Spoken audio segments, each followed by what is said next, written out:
It's 2 for Tuesday, an open tag started by Tom over at Knife Delights. Go check out his channel. He has extremely good content. I know you'll really enjoy it. Today we're going to take a look at two Rough Ryder Black Reserve knives. They come in a beautiful box. The presentation is really well done. If you look around and you open it up, got a nice logo on the top. They open up. You have a story on the inside flap. So if you want, you can pause and take a look and read that. They come with foam cutout, but there's no plastic around the knife in these. The first one we're going to take a look at is the Trapper.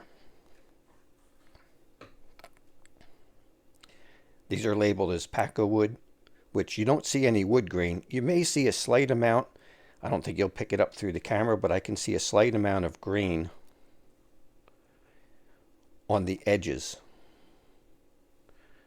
See if I can get this to focus to where you can tell.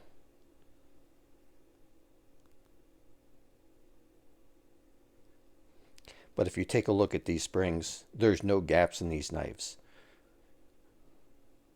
The fit and finish on these is exquisite. They're put together so well.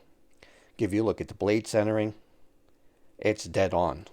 You couldn't get any better than that. Not only is the blade centering dead on, but when you open the knives, and this has been a particular gripe that I have, and you sight down the knife handle, the blade is straight. It's in line with the handle. And there's the spade blade. You can see that's also dead center. It's straight. Let me give you a look at another knife. Here's another Rough Ryder. And as you can see, the centering is off to that side. Now watch what happens when I open the blade.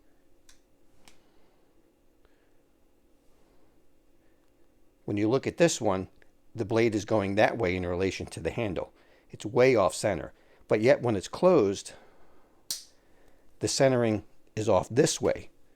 So if the centering is off this way, when I open the blade, I would expect to see the blade leaning to that side. But no, it's actually opposite. So this is a knife that you can't fix the centering on. If you try and move the blade any more over this way to correct and make the blade straight when the knife is open, you're going to push that blade right into the liner on this side. And that's how Rough Ryders are, a lot of these lower priced ones. And my conclusion is they don't drill the pivot straight. These must be out of true when they drill them. Now here's an example of another Rough Ryder knife. And this main clip point blade was also off center. This clip point blade was rubbing the liner on that side. But when I opened this knife, the blade was that way. So correcting the centering also made the blade straight with the handle. So this knife is good to go. And this knife is one that you can fix. You just have to get lucky in how it's off center. The blade's leaning the same way when it's open. So a lot of these lower priced Rough Ryders, some of them you can fix and some of them you can't. It's 50-50. It's luck of the draw. But these Trappers, and I have two of these Black Reserve knives, and they're both perfect. And from what I've seen from reviews online, everybody else that got them, they're also perfect. You have a beautiful clip point blade. I mean, look at that blade. Let's get a length on that. You're about 3 1/8 inches, about 2 7/8 cutting edge. Then we have the spade blade. One thing I like about these spade blades, which it's contrary to the whole purpose of the spade blade, but this has a little bit of a point to it. A lot of the spade blades, they round up more and they have no point to them, which would be good for skinning game because you don't want to puncture the hide. But in my everyday use, I'd rather have a point. Now, if this was strictly a hunting knife, I'd rather have it round up more and not have such a sharp point on the end. But this will be perfect as a EDC knife. They have half stops. The walk and talk is really nice on these. Good snap on the opening and into the half stop and the closing. Very nice. You've got the Rough Ryder shield on here. And let me try and see. I'm not sure what it says in the center there. It may be I can't read that. I'm going to guess it's either BR for Black Reserve. I'm not sure what, 25, so it must be 25th year. So those are the shields. Single thread on the bolster. All these are stainless steel, not nickel silver, but just done very well. Now let's take a look at the other one.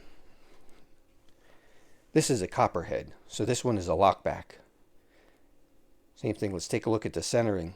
Right down the middle. You couldn't get any more perfect than that. And all of these Black Reserve knives, they have this, looks like a blue, I think it's G10, the liner in here. It's just done so well. Same thing with this one.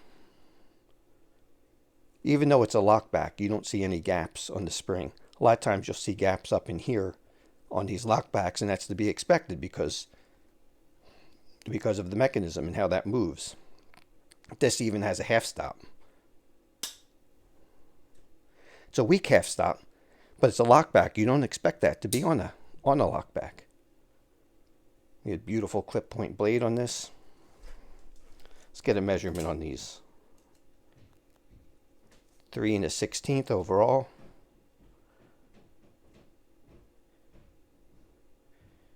2 5/8 heavy on the cutting edge. No movement at all, up and down or sideways. Just executed very well. I love the basket weave pattern on these. And I'll be curious over time to see how it holds up since these are wood covers. Now there is only one complaint that I have about these knives. You can see on this side it says Rough Ryder, but over here 440A. That's the one complaint that I have. Why did they choose 440A on these knives? For example, here I have a Rough Ryder from the Wasp series. So you can see this is fairly well centered. This blade here is off just a little bit to one side, but it's really close. This knife is perfect as far as the blades being straight.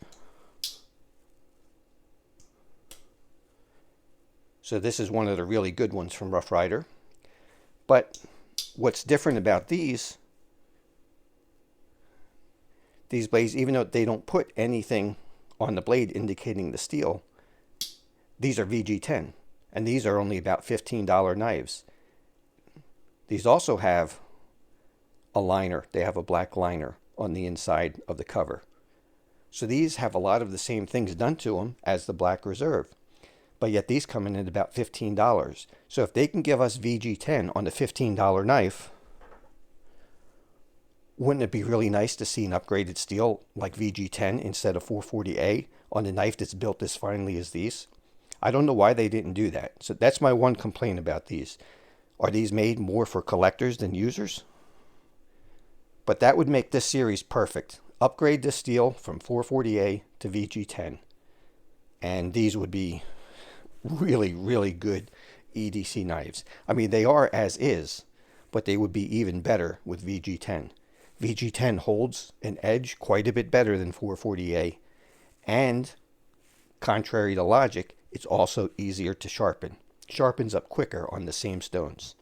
So it's just overall a much better steel, and it's still in the low budget range because, like I said, they can put these knives together for $15. So I would encourage Rough Ryder in the future, when you come out with a series like this, make them VG10 instead of 440A. That's it for this one. Is a quick look at these two knives, and we'll see you on the next one.